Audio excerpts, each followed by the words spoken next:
All good to go? Ready. Sound all right? Yeah? What did you have for breakfast this morning? Let's check the sound. I just had some muesli. Oh, yeah? I've been spending too much money at all these like Collingwood cafes. Oh, well, you know what?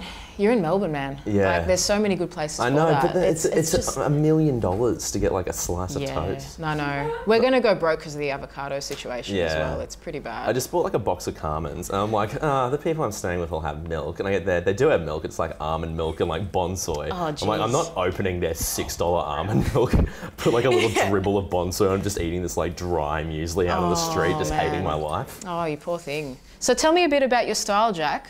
Well, when I was a kid, I would always watch like the galas and like all that sort of stuff. I would watch it on TV, and then I would steal those jokes and take them to school, and that was my way of trying to make friends because school's hard, kids are mean. Nah, I was alright. I was pretty good at footy.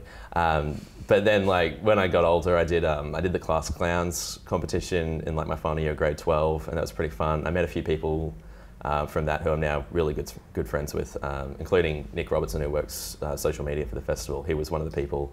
And they ran this little like under 18s comedy gig. It was like kind of fun. So I started doing that, and then once I turned 18 and I could go to bars and things like that, I started doing open mics around Brisbane and steadily, getting better at comedy and getting better gigs, doing things like Raw and, going to Sydney, going to Melbourne, doing shows down there, and just sort of putting things together. Probably, we were doing 2-for-1s earlier tonight. Anyone take advantage of that? Probably got a few couples in tonight. Nah, bunch of single people who all universally decided, yeah, let's go to this and sit next to one another. Occasionally make snide remarks. Well, that was, yeah. Tell me a bit about your first comedy gig. What sort of happened there? Well, my first one would have been the class clown. Oh, I just remembered this. I wish I'd remember this for other interviews this week. The first time I did comedy was at the school talent show in grade 9, and I bombed significantly. It's amazing I didn't get arrested for trying to blow up my school or something. I bombed so hard. It was just god awful, and you know what? I deserved it. I deserved to bomb in front of that crowd because they were just trash jokes. Half of them probably weren't even mine.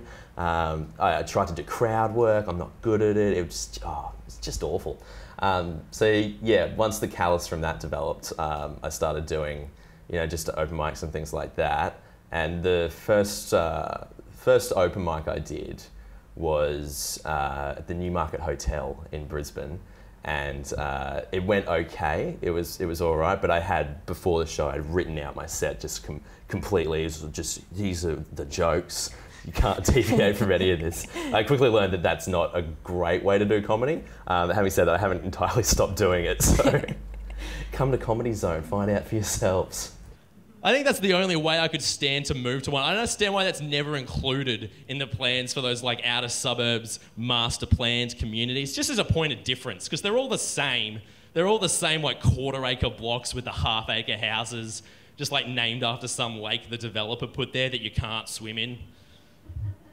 Like you're so far out of the city, you don't even see the city anymore. You just start lying to yourself. Like, don't you just love these wide open skies? That's because you're missing the quite explicit metaphor that there's nothing on the horizon.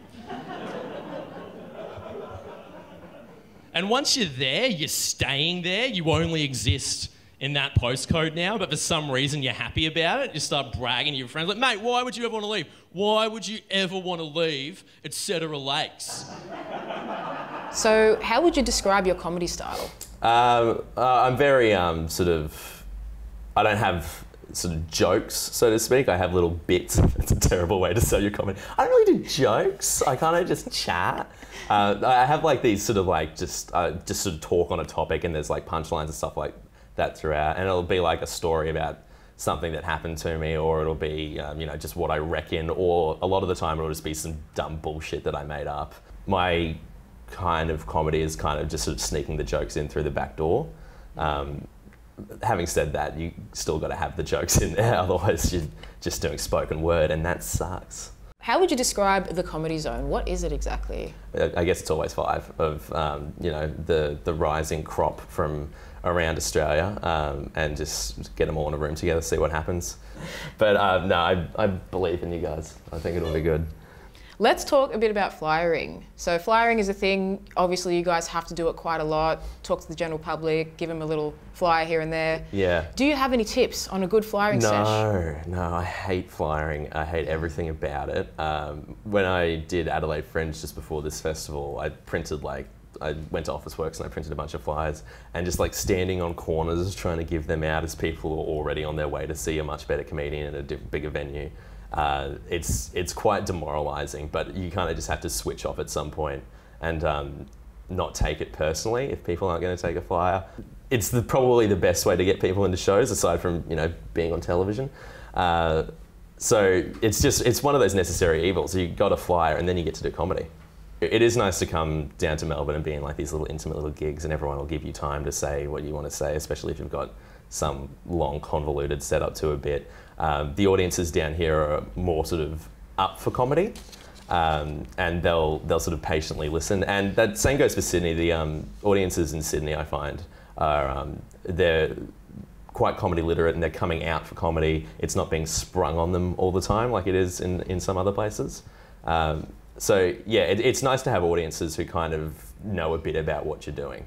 It's a bit like, people have the thing that they're into. Like some people go to music and just sort of watch new bands and things like that, and some people enjoy going to comedy.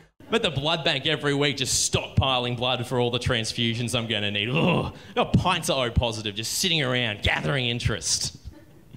It's not how the blood bank works, obviously. It's not a deposit, it's a donation. You go down there, you give them your blood, they take your blood, they give it to other people in the hope that they're going to be so relieved to receive this gift of life. They're going to come down to the blood bank and they're going to donate blood, and then there's just more blood. We keep growing the blood.